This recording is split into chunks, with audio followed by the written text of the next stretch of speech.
Hey guys, we're ready for another journal lesson today. And we're going to talk a little bit more about telling a story with your pictures. And I have another book I want to share with you where the author told a story with his pictures. This book is called Pancakes for Breakfast. That's the title of the book. And it's by Tomie dePaola. And he is the author and the illustrator. But he didn't have many words to write in this story, so the author job was very easy. Remember, this is the front cover of my book and the back cover of my book, the spine of my book. I'm going to open my book to the title page, Pancakes for Breakfast. Ooh, I don't see any words, but I can already tell a lot about the story. What season is it? Right, winter. What time of day is it happening? I see the sun coming up, so it's happening in the morning, isn't it? It's a winter morning. But he told me that without even using words. Ooh, I see the dogs stretching. I think they're waking up. And this is called a thought bubble. It just shows me what she's thinking. What is she thinking about? That's right, pancakes. She's still thinking about them.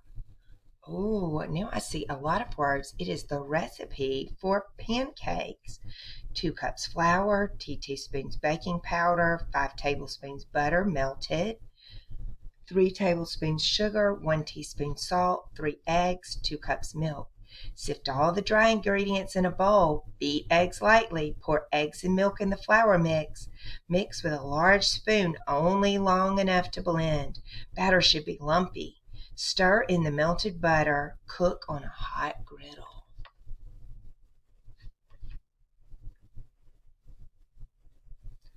Oh no, that says eggs.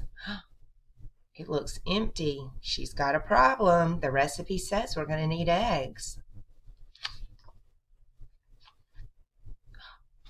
Lucky. She could fix her problem, couldn't she?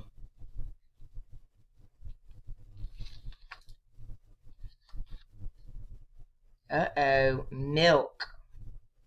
Who do you think's been eating the milk? I think you're right, or drinking the milk, rather. How do you think she's going to fix her problem? That's right. If she's living on a farm, you can milk a cow and fix your problem.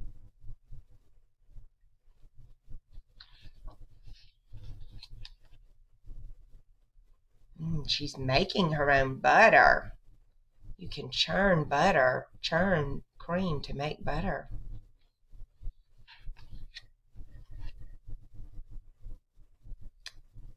Oh no, maple syrup. She's out, it looks like. How do you think she's going to fix this problem? New maple syrup for sale.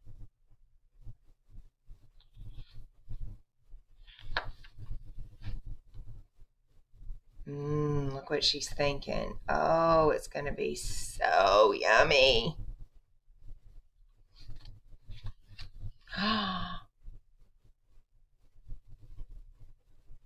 Uh-oh.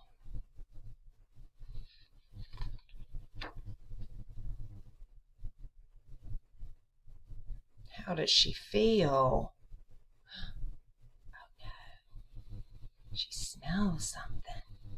Where's she going?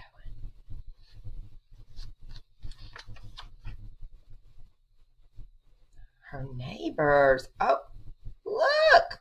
She is being so greedy. Look at her poor neighbors. She is eating all their pancakes. If at first you don't succeed, try again. I like that story. I like pancakes for breakfast. It's one of my favorites. Today our journal is going to be a little bit different because Miss Craft has already done her entry.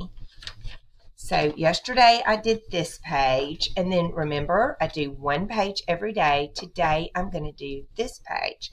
And because this is our second try at this video, Miss Craft has already done hers. So let's look at what I did.